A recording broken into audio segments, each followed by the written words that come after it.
Então, gente, vamos aqui fazer uma revisão do nosso conteúdo de controladoria, nosso último conteúdo de controladoria, que a gente vai ter revisão. A partir daqui a gente começa em conteúdo novo, beleza? Olha só, o que tem atrás de mim aqui é uma estrutura administrativa simples, onde a gente tem na direção da empresa um CEO, um Chief Executive Officer, né, um diretor-presidente, e aqui nós temos o setor de marketing, o gerente administrativo financeiro, o setor de produção. Esse gerente administrativo financeiro estaria responsável pela contabilidade, pela finanças e TI. E onde é que entraria a controladoria aqui? A gente já falou que a controladoria participa da alta gestão da empresa. Nessa situação, a gente poderia ter o controller aqui. O controller seria um órgão de staff, responsável pela coleta de dados que são gerados a partir da operação da empresa, que são compilados na contabilidade, nas finanças, com as ferramentas de tecnologia da informação, que estão sob a gerência de um administrador financeiro, tá certo? A controladoria coleta as informações para dar suporte tanto ao CEO quanto aos próprios gestores de cada setor de produção, setor de marketing, e ao próprio gerente administrativo financeiro, dando retorno das suas retorno, né, feedback sobre as informações que ele mesmo gerou lá. Em outra situação, que o controle não fosse um órgão de staff, um órgão que não está diretamente responsável pela execução das tarefas, mas sim para dar suporte a todas as outras atividades, nós poderíamos ter aqui, ao invés do controle nesse órgão de staff, ele estaria aqui como um executivo de linha, O controle estaria aqui funcionando muitas vezes como um contador geral, responsável pela contabilidade, mas também responsável por finanças e TI. Então, as mesmas informações que são geradas quando o controle está aqui, que ele vai compilar e vai subsidiar as decisões dos demais setores, e na fase de execução ele vai ter também toda uma estrutura para coletar as informações aqui que estão sendo geradas a partir da atividade da contabilidade, de finanças, com as ferramentas de tecnologia e informação, da mesma forma para dar suporte à alta administração. Então, nessa situação, nós temos o controller como um órgão, um profissional, um executivo de linha, tá certo? Em qualquer das duas hipóteses, nós temos aqui uma estrutura administrativa obrigatória, necessária para que as estratégias operacionais possam ser implementadas, tá certo? O que é uma estrutura? Uma estrutura é um todo formado por partes. E, nessa situação, a soma das partes, elas são mais do que o resultado de uma equação. Cada vez que as partes interagem, trabalham todas em conjunto para atingir um determinado objetivo, elas criam uma sinergia tal de que elas são maiores do que a soma algébrica delas mesmas. Ou seja, se eu tenho um funcionário aqui, eu tenho 2 funcionários, mas se eles trabalham em conjunto, eles podem criar valor de 10 funcionários, de 20 funcionários. Tá certo? Essa é uma continha simples quando você fala em quantidade de pessoas, mas eu estou falando em quantidade de valor que se cria para a empresa a partir das atividades de cada setor e, quando trabalham em harmonia, constroem uma organização capaz de ser às vezes, o tamanho de uma Microsoft, o tamanho de uma empresa multinacional. Muito bem. Essa estrutura administrativa ela é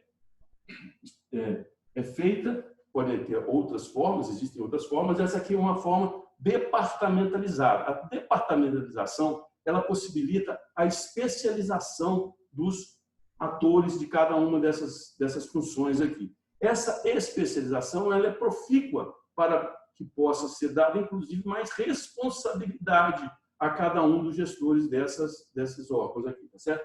Essa estrutura possibilita não só uma cadeia de hierarquia, como possibilita um entendimento claro das comunicações entre as cadeias, ou seja, entre o gestor principal, os setores secundários e a própria área operacional. E, da mesma forma, as informações circulam para cima, as decisões podem ser organizadas estrategicamente nesse sentido.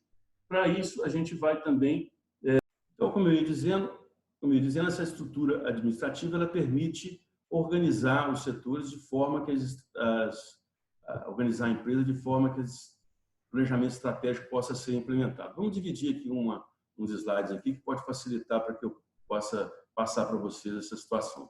Veja aqui, nós temos aqui esse conceito de que definir a estrutura administrativa é necessário para que as decisões estratégicas possam ser implementadas, tá certo? Aqui é a mesma estrutura que a gente já desenhou lá, de outra forma, né? E os princípios gerais de administração que orientam o trabalho da controladoria nesse sentido da departamentalização, da formatação da estrutura administrativa. Quais são? A especialização, a definição funcional, ou seja, as tarefas são claramente definidas, essas questões se o órgão está na linha ou se está em staff, e possibilita uma dimensão de hierarquia, um relacionamento superior-subordinado. É uma forma de ver derivada aí da teoria burocrática, da teoria estruturalista.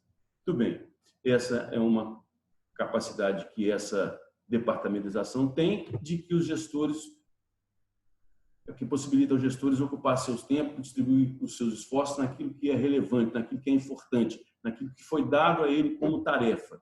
Nesse sentido, é que estão estruturados os centros de responsabilidade. Centros de responsabilidade, como já falou, são unidades organizacionais chefiadas por um gestor que perseguem objetivos de certa forma autônomo, né?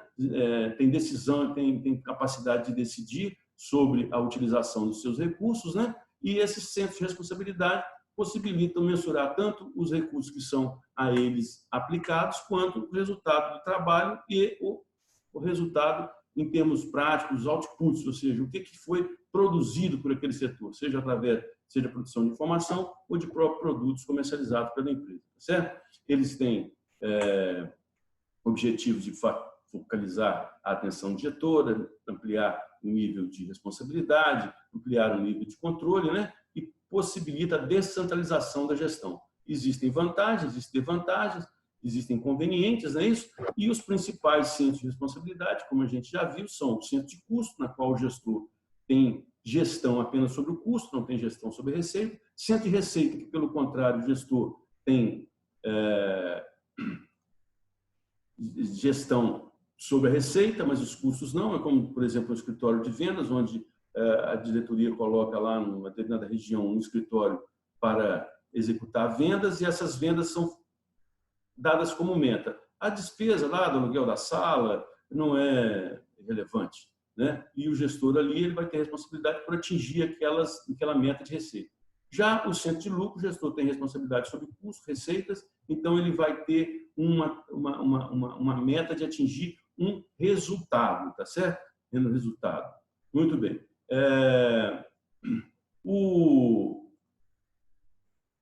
outro centro de responsabilidade que a gente falou bastante relevante é o centro de investimento. O centro de investimento, o gestor tem responsabilidade sobre a receita, sobre o custo, mas também sobre o que é investido, sobre o valor que está aplicado do dinheiro dos sócios naquele negócio. Isso é muito comum de você entender quando você tem uma outra empresa no grupo, onde o gestor, né, o gestor daquela empresa, o diretor daquela empresa, responsável por aquela empresa, tem bens, equipamentos, máquinas, o próprio prédio sob sua responsabilidade. Então, teoricamente, você teria até uma outra empresa, poderia ser até uma divisão da empresa com uma filial, né? Mas é muito comum você ter isso separado em empresas diferenciadas, né? E tanto é que a contabilidade define os centros de investimento de uma forma bastante interessante quando ele dá, através de conceitos contábeis,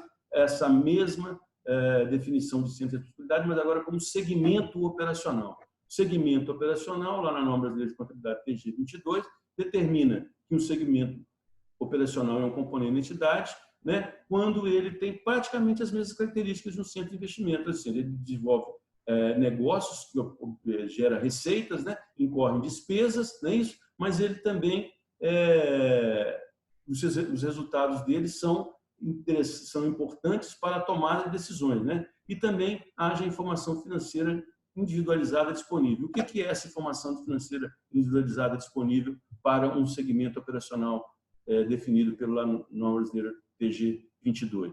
é exatamente uma daquelas demonstrações contábeis, balanço, DRE, demonstrações de fluxo de caixa, que devem ser individualizadas para um segmento operacional, quando esse segmento operacional tiver receita, custos e investimentos relevantes para a corporação como um todo. O que a norma brasileira de contabilidade trata como relevante? Trata relevante quando a receita é superior a 10%, quando o lucro do negócio ou prejuízo é também superior a 10% do resultado da corporação como um todo, e também quando os seus ativos, ou seja, os investimentos do dinheiro do sócio, são superiores a 10% dos ativos totais do segmento, né, de todo o segmento operacional, ou seja, de toda a empresa, de todo o grupo, toda a corporação da empresa. Então, essa aqui é o que a gente tinha que estar revendo sobre esse conteúdo de centro de responsabilidade. Quando a gente está falando em centro de responsabilidade, a gente está também analisando todas as questões relativas à estrutura administrativa, você vê a controladoria se apropriando de conceitos de administração, se apropriando de conceitos da contabilidade e se apropriando de conceitos da economia, né? Então, a controladoria ela vai estar operando com todo esse ferramental para poder estar exercendo as suas atividades. Era isso aqui que a gente tinha de falar por hoje.